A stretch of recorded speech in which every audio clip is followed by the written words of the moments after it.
જય માતાજી, જય શ્રી કૃષ્ણ મહાદેવ. કેમ છો બધા? મજામાં? તો મિત્રો, આજે તમને હું એક અનોખી જગ્યા બતાવવા જઈ રહ્યો છે. આવતો અમારે ગૌઢા વખતમાં આ કામ થયા, આવા કામ અટણે થાય નહીં. અમરેલી લીલિયા રોડ ઉપર 3 કિલોમીટર ઉપર વાવ આવેલી છે. તો એ વસ્તુનો હું આજ તમને બતાવવા જઈ રહ્યો છું. તો આ છે ને અમરેલી વાળો રોડ છે. અમરેલી રોડથી તમે આવો એટલે આગળ એક પંપ આવશે. પછી પંપથી આગળ જશો એટલે એક સીએનજી પંપ પણ આવશે. અને જો આ તમે જોઈ રહ્યા છો, જીન કપાસ ફેક્ટરી છે. અને અહીંયાથી તમે જાઓ એટલે સીધો આ લાલાવદર લીલિયા રોડ છે. તો લીલિયા રોડથી આવતા જ અહીંયા તમે જોઈ રહ્યા છો સામે, અને સામે જે જોઈ રહ્યા છે તે બાલાભાઈ કાબરિયાની વાડી છે. અને આપણે આગળ જઈને જોઈશું આપણે જે જોવા આવ્યા છીએ. તો ચાલો આગળ જઈએ અને જોઈએ શું જોવાના છે આપણે. તો મિત્રો, આ છે બાલાવાવ, એટલે કે એક વાવ છે. આવતો અમારે ગૌઢા વખતમાં આ કામ થયા, આવા કામ અટણે થાય નહીં. અમરેલી લીલિયા રોડ ઉપર 3 કિલોમીટર ઉપર વાવ આવેલી છે. તો એ વસ્તુનો હું આજ તમને બતાવવા જઈ રહ્યો છું. તો મિત્રો, જળ મંદિર એટલે કે બાલાવાવ, જેનું નિર્માણ ગુજરાત દ્વારા 2007માં રિનોવેશન પણ કરવામાં આવેલું છે. અને અહીંયા જાળવણી પણ જોઈએ આપણે કેવી રાખવામાં આવે છે. તો મિત્રો, બાલાભાઈ કાબરિયા દ્વારા અહીંયા જો કેટલી સ્વચ્છતા અને ચોખ્ખાઈ પણ રાખવામાં આવી રહી છે, જે તમે જોઈ રહ્યા છો. તો આપણે બાલાભાઈ કાબરિયાને પણ થોડી વારમાં જોઈશું. તો મિત્રો, જો અહીંયા બાલાભાઈ દ્વારા કેટલી ચોખ્ખાઈ રાખવામાં આવી રહી છે અને આમની કેટલી જાળવણી રાખવામાં આવી રહી છે. અને આપણે જેમની વાત કરી રહ્યા છીએ તે આ બાલાભાઈ કાબરિયા છે. પછી આ દાદા તમારા દાદા અહીંયા અમારા ટાઈમ અગરબત્તી બારકામ રહી દાદા આ વખતે અહીંયા બધું સાફ સફાઈ ને એવું કરે. તો મિત્રો, આ દાદા જે જોઈ રહ્યા છો તે પણ અહીંયા બહુ સારું એવું કામ કરી રહ્યા છે, સારી એવી સંભાળ રાખી રહ્યા છે. તો મિત્રો, આ બાલાભાઈ કાબરિયાની વાડી છે. અને બાલાભાઈ કાબરિયાની વાડીમાં જ આ વાવ આવેલી છે. અને આ અમરેલી લીલિયા રોડથી એકદમ નજીક જ છે. અમરેલી લીલિયા રોડ ઉપર 3 કિલોમીટર ઉપર વાવ આવેલી છે. આ વાવનું નામ છે બાલાવાવ અને મારું નામ એ બાલાભાઈ છે કાબરિયા. અને આ વાવ મારી માલિકીની અંદર આવેલી છે. અને આની સાફ સફાઈ રાખવી છે. અને આ 300 થી 350 વર્ષ જૂની વાવ છે.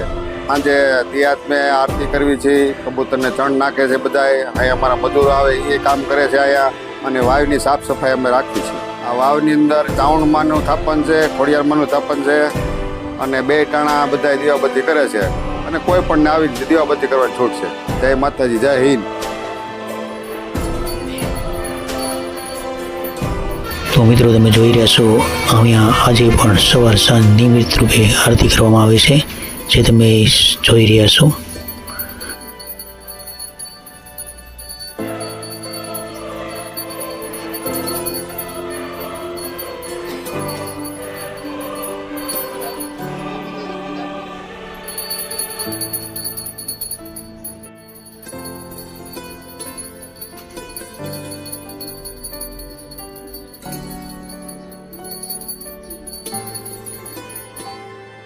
અમે દર રવિવારે મંગળવારે આરતી કરવી છીએ, સાફ સફાઈ કરવી છીએ. અમે રોજ કામે આવી છીએ અને દીવાબત્તી કરવી છીએ, ખેતી કામ કરવી છીએ. પિયરમાં જય માતાજી. તો મિત્રો, આપણે બાલાભાઈ તરફથી આ વાવ વિશે થોડી જાણકારી લીધી.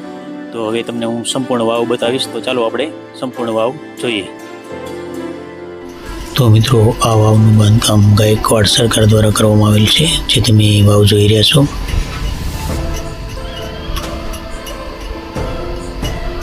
તો કેટલું જૂનું બાંધકામ છે આ, જે તમને જોતા જ ખ્યાલ આવી જશે કે આ કેટલા વર્ષો જૂનું બાંધકામ હશે.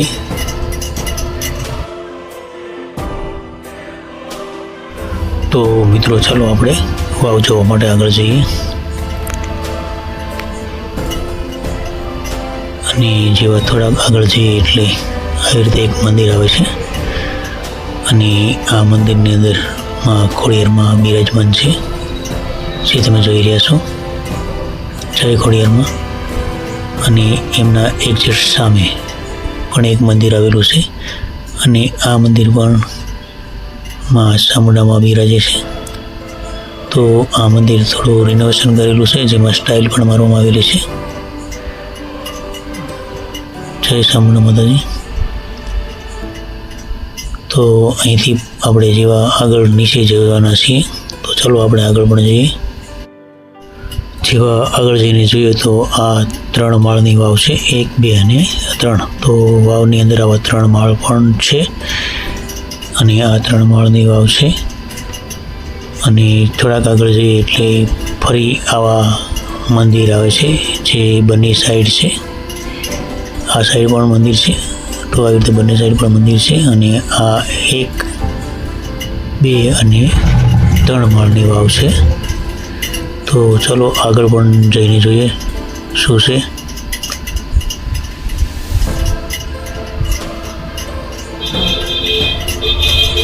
તો મિત્રો આ 1, 2 ને 3 માળ તો છે, પણ હજી પણ 1 માળ હશે એવું લાગે છે, કારણ કે 3 માળ પછી પણ અંદર ઊંડી જગ્યા છે. તો આ 3 નહીં પણ 4 માળની વાવ હશે. તો જેવા આગળ જઈને જોઈએ એટલે અહીંયા પણ પગથિયા છે. તો આ બધી જગ્યા જો પથ્થરવાળી છે અને જો અહીંથી બધું બાંધકામ કરેલ છે જે તમે જોઈ રહ્યા છો. તો નીચેથી ઉપર જો એટલે આવી રીતની કંઈક વાવ દેખાઈ રહી છે. તો જો આવી રીતની વાવ છે હા, અને આ બધી પથ્થરવાળી જગ્યા છે અહીં.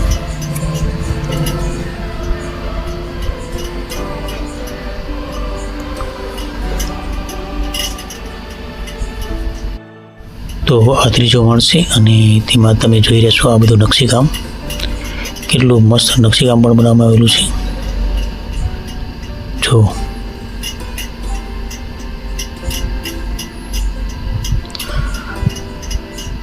જો તમે જોઈ રહ્યા છો આ 3જો માળ છે અને એમનું નકશીકામ. અને ચાલો આપણે હવે ઉપર જઈએ. અને ઉપર જઈએ જોઈએ તો આ પગથિયા છે તે અંદાજે 100 તો ખરા જ, 100 જેટલા પગથિયા પણ છે. અહીંયા વાવમાં ઉતરવા માટે 100 પગથિયા છે. તો હવે ચાલો આપણે ઉપર જઈએ.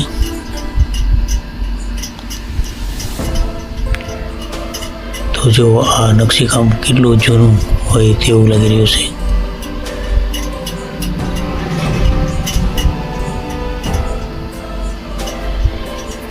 તો કેટલી સુંદર વાવ છે હા.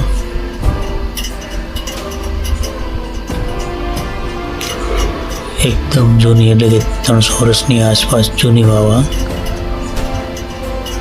ચાલો હવે આપણે ઉપર જઈએ. તો મિત્રો તમે જોઈ રહેશો કે દાદા જુઓ કેટલી ઉંમર છે, આ વારસો સાચવવા માટે એમની મહેનત જુઓ, કેટલી શોખથી આની જાળવણી કરી રહ્યા છે. આ દાદા જો વાળી રહ્યા છે, કેટલું શોખી રેખી છે વાવને, અંદાજ આવી ગયો છે. જો આ વાવ કેટલી શોખી છે, કારણ કે ઉપર તમે જોઈ રહ્યા છો ઝાડ છે લીમડાનું, તો એમનો કચરો પણ અહીંયા આવતો હોય, પણ તમે કોઈ જુઓ નહીં. તો મિત્રો જુઓ આ દાદા આ વારસો જાળવવા માટે કેટલી મહેનત કરી રહ્યા છે. જો આ દાદાની મહેનત તમે જુઓ, આ શોખાઈ તમે જોઈ રહ્યા છો, તમને ખ્યાલ આવી જશે કે આ વાવ શોખી કેટલી છે. એનું કારણ એ છે તમે ઉપર જુઓ, આવી રીતે ઉપર લીમડાના ઝાડ પણ છે અને ઝાડની નીચે જ આવેલી વાવ છે. હા, તો જો કેટલી શોખાઈ છે, કારણ કે એ શોખાઈનું કારણ જો આ દાદા અને અહીંયા બીજા જે મજૂર છે અને અહીંના માલિક છે જે બાલાભાઈ કાબરિયા, તેમની પણ મહેનતનો આ જો તમે જોઈ રહ્યા છો, એમની મહેનત બધી છે. એના હિસાબે જાળવણી થઈ રહી છે આ વાવની. જો દાદાને પણ આપણે જોઈએ કેટલું મહેનતથી આટલી ઉંમરમાં આ વારસો જાળવી રહ્યા છે. તો મિત્રો હવે આ દાદા પાસેથી પણ આપણે થોડી ઘણી માહિતી લઈએ અને એમના મુખે પણ સાંભળીએ.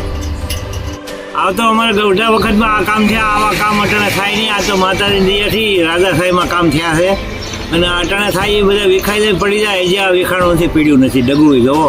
કેટલા વર્ષ જૂનું છે દાદા? આ 250-300 વર્ષ. હા. જો હવે રાજાશાહીમાં આ બધું બનેલું છે.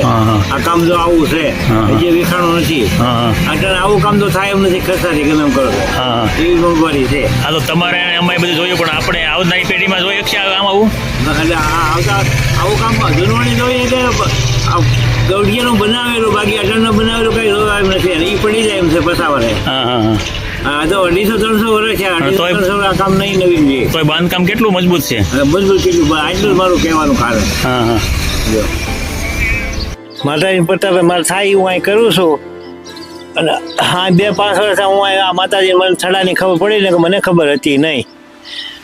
આ સજીમાં કામ જે ભગવાન મારો પૂરું પાડે અને આ કે ભગવાન હું માતા મને અહીં દેખાડ્યું હું આવું છું ભાઈ.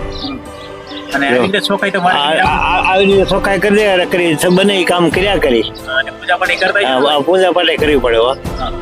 એમાં થોડા 2 અગરબત્તી કરો તો બસ અહીંયા આ કોનું ધામ છે? આ તો શ્રાવણમાંનું ધામ ભાઈ.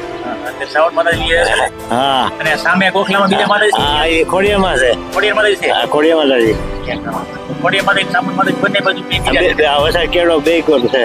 વાઈનો કેળો. જો હા. હાલો જય માતાજી.